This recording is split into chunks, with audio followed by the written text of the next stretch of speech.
악법의 잔인한 울감이었던 연좌제. 연좌제는 범죄자와 일정한 친족 관계에 있는 자에게 연대적으로 그 범죄의 형사 책임을 지우는 제도로 우리나라에서는 삼국시대부터 행해졌습니다. 조선시대에는 대명률을 형법의 일반법으로 적용했으므로 가장 중대한 범죄인 모반이나 어버이를 죽이거나 종묘, 궁궐, 왕릉을 범하는 행위 등의 연좌는 형률 도적의 조문이 적용되었습니다. 즉 모반대역 죄인은 능지처참하고 아버지와 16세 이상의 아들은 교형, 16세 미만의 아들과 어머니, 처첩, 조손, 형제자매 및 아들의 처첩은 공신가의 종으로 삼았습니다. 또한 모든 재산을 몰수하며 백숙부, 조카는 동거 여부를 불문하고 유삼천리의 안치형에 처했습니다. 다만 남자로 80세 이상인 자와 중병에 걸린 자, 여자로 60세 이상인 자와 중병에 걸린 자, 정혼한 남녀, 자손으로서 양자로 출계한 자는 연좌제를 면제했습니다. 그래서 조선시대 초기부터 반역죄가 발생하면 연좌를 당한 사람이 수백 명에 이르렀으며 노비로 삼거나 유배할 때도 서로 내통하지 못하게 하기 위해 멀리 분산시키는 것이 상례였습니다. 영조 4년인 1728년에 정권에서 밀려난 소론과 남인이 일으킨 무신란의 주모자 중 한 사람이었던 민원보는 숙종대의 성균관 대사성을 지낸 민창도의 아들입니다. 그는 역적으로 몰려 국문을 받다 죽었는데 그의 가족도 연좌되어 죽음을 당하거나 자살하는 등 막심한 피해를 입었습니다.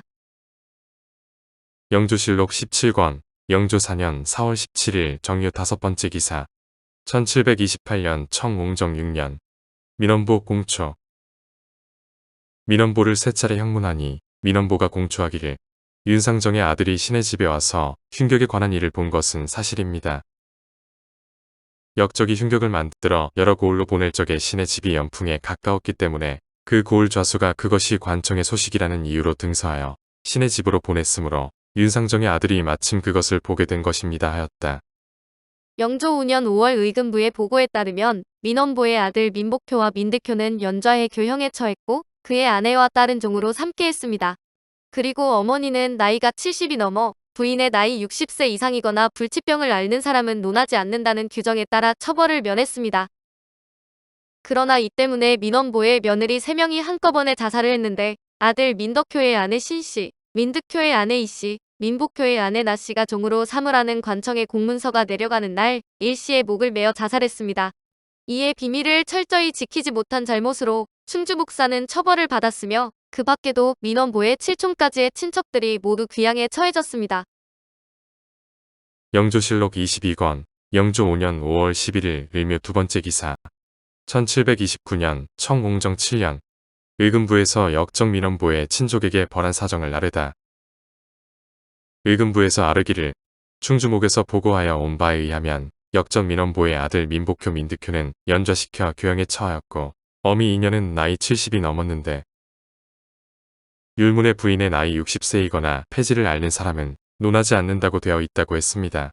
아내 피레와 딸 탄녀는 민백효의 연좌가 된 것 때문에 이에 앞서 계집종이 되었다고 했습니다 하고 또 아르기를 민원보의 아들 민덕효의 아내 신녀와 민득효의 아내 이녀와 민복효의 아내 나녀는 관문이 내려가는 날 일시의 목을 메고 자살했다고 하니 이는 비밀을 철저히 지키지 못한 소치인 것입니다. 목사 유정을 추구하소서 하니 윤허였다.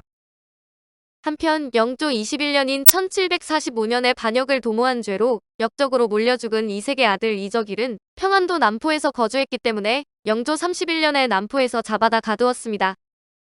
그런데 그는 부평부사 정석교가 장교를 보내 잡아오게 해서 옮겨다 가둔 이튿날에 옥중에서 죽었는데 죽음을 조사에 올린 부사의 장계에는 병으로 죽었다고 기록되어 있었습니다.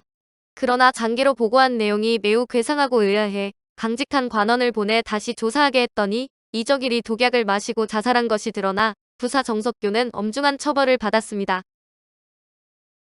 영조실록 83권 영조 31년 3월 29일 이민 4번째 기사 1755년 청건융 20년 판해금 부사의 건의로 부평부사 정석교를 신문하고 종중 붙여토록 하다.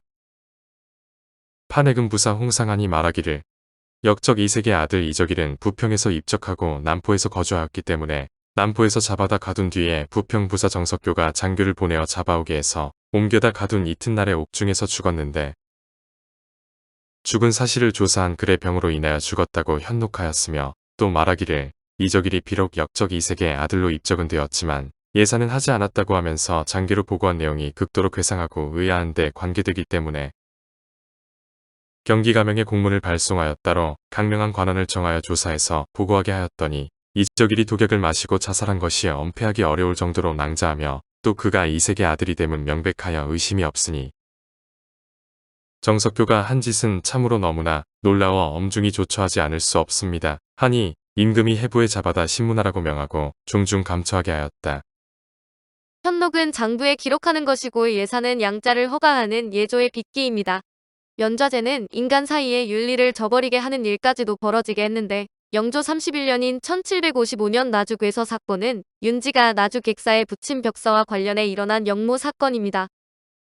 소론 일파가 노론을 제거하기 위해 나라를 비방하는 글을 나주객사에 써붙이고 노론 쪽의 행위로 꾸몄으나 윤지의 소행임이 드러나 오히려 소론이 화를 입은 사건입니다. 소론이 역적으로 몰려 몰락할 때 외할아버지가 역적으로 몰리자 홍정보는 양자의 적을 버리고 본종으로 돌아감으로써 부자의 윤리를 끊어버렸습니다. 또 원경염은 장인이 역적이 되자 죽은 아내와 이혼해 부부의 윤리를 무너뜨렸습니다.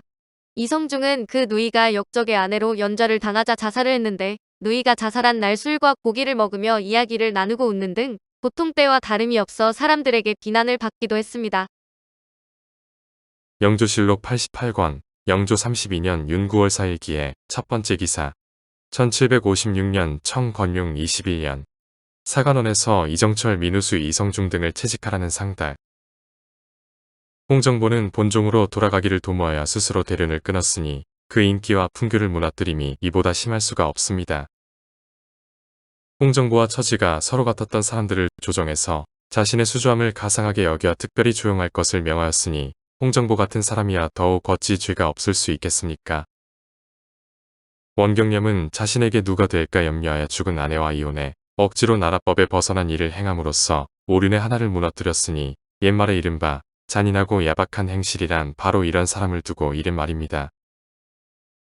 이성중의 경우는 동기간이 노비가 되는 것을 원치 않아 자살하도록 방임한 것은 그래도 혹 용서할 수도 있겠습니다만 이미 죽은 뒤라면 애달파하고 슬퍼하는 것은 마땅히 상정이 참을 수 있는 바가 아닙니다. 그런데도 친구를 찾아가 앉아서 스스로 아무런 일이 없는 것과 같이 술과 고기를 먹으며 이야기하고 웃었으니 도무지 사람의 도리가 없었습니다. 사관원 간원 윤사동은 홍정보는 먼 곳에 유배를 보내고 원경염은 관직 명부에서 삭제하며 이성중은 관작을 삭탈하라고 주청했으나 윤허를 받지는 못했습니다. 연좌제는 오늘날에는 사라진 법이지만 근대 이전까지는 우리나라뿐 아니라 전 세계에서 법의 이름으로 시행된 불합리한 제도였습니다. 근대 이후로도 식민지하 또는 독재 정권 하에서는 여전히 악용되기도 했는데 먼 친척의 죄 때문에 앞길이 영영 막혀버린 채 죄인 취급을 당한 이들이 무수히 많았습니다.